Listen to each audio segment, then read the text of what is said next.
ಸ್ನೇಹಿತರೆ ನಮಸ್ಕಾರ. ಕಳೆದ ಪಂದ್ಯಗಳ ಕೆಟ್ಟ ಆರಂಭದ ಹೊರತಾಗಿಯೂ ಈ ಪಂದ್ಯದಲ್ಲಿ ರೋಹಿತ್ ಮತ್ತು ವಿರಾಟ್ ತಂಡಕ್ಕೆ ಆರಂಭಿಕರಾಗಿ ಬರುತ್ತಾರೆ. ಸ್ನೇಹಿತರೆ, ಮೊದಲ 3 ಪಂದ್ಯಗಳಲ್ಲಿ ವಿರಾಟ್ ಕೊಹ್ಲಿ ಬೇಗ ಔಟ್ ಆಗುತ್ತಿದ್ದರು. ಆದರೆ ಈ ಪಂದ್ಯದಲ್ಲಿ ರೋಹಿತ್ ಶರ್ಮಾ ದೊಡ್ಡ ಹೊಡೆತಕ್ಕೆ ಯತ್ನಿಸಿ ಔಟ್ ಆಗುತ್ತಾರೆ.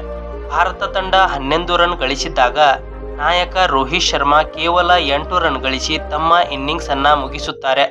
ಸ್ನೇಹಿತರೆ, ಇನ್ನು ಟೀಂ ಇಂಡಿಯಾ 7ನೇ ಓವರ್ನಲ್ಲಿ 2ನೇ ವಿಕೆಟ್ ಕಳೆದುಕೊಳ್ಳುತ್ತೆ. ರಿಷಬ್ ಪಂತ್ ಅವರು 20 ರನ್ ಬಾರಿಸಿ LBW ಆಗುತ್ತಾರೆ.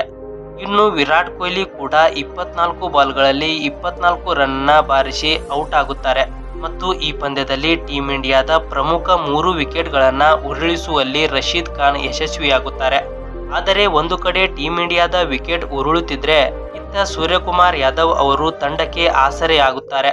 ಭರ್ಜರಿ ಅರ್ಧಶತಕವನ್ನು ಬಾರಿಸುವ ಮೂಲಕ ಟೀಂ ಇಂಡಿಯಾಗೆ ಬಿಗ್ ಸ್ಕೋರ್ ಕಲೆ ಹಾಕುವಲ್ಲಿ ಪ್ರಮುಖ ಪಾತ್ರವನ್ನ ವಹಿಸುತ್ತಾರೆ ಮತ್ತು ಈ ಪಂದ್ಯದಲ್ಲಿ ಸೂರ್ಯಕುಮಾರ್ ಯಾದವ್ ಅವರು 28 ಬಾಲ್ಗಳಲ್ಲಿ 53 ರನ್ ಸಿಡಿಸಿ ಔಟ್ ಆಗುತ್ತಾರೆ.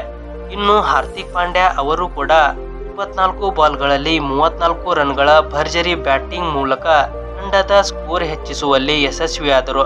ಇನ್ನು ಜಡೇಜಾ 7 ರನ್ ಗಳಿಸಿ ಔಟ್ ಆದರೆ ಅಕ್ಷರ್ ಪಟೇಲ್ ಅವರು ಕೂಡ 12 ರನ್ ಅನ್ನ ಗಳಿಸುತ್ತಾರೆ.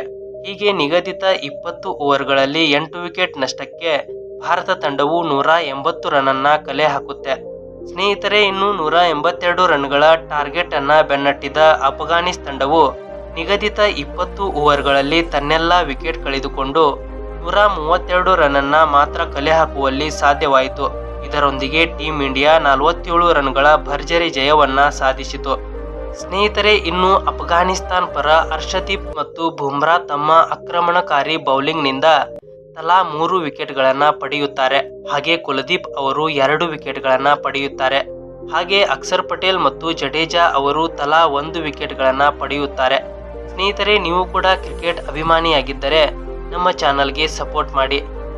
ಹಾಗೆ ನಿಮ್ಮ ಟೀಂ ಇಂಡಿಯಾದ ಫೇವರೇಟ್ ಬೌಲರ್ ಯಾರು ಅಂತ ಕಮೆಂಟ್ ಮಾಡಿ. ಧನ್ಯವಾದಗಳು.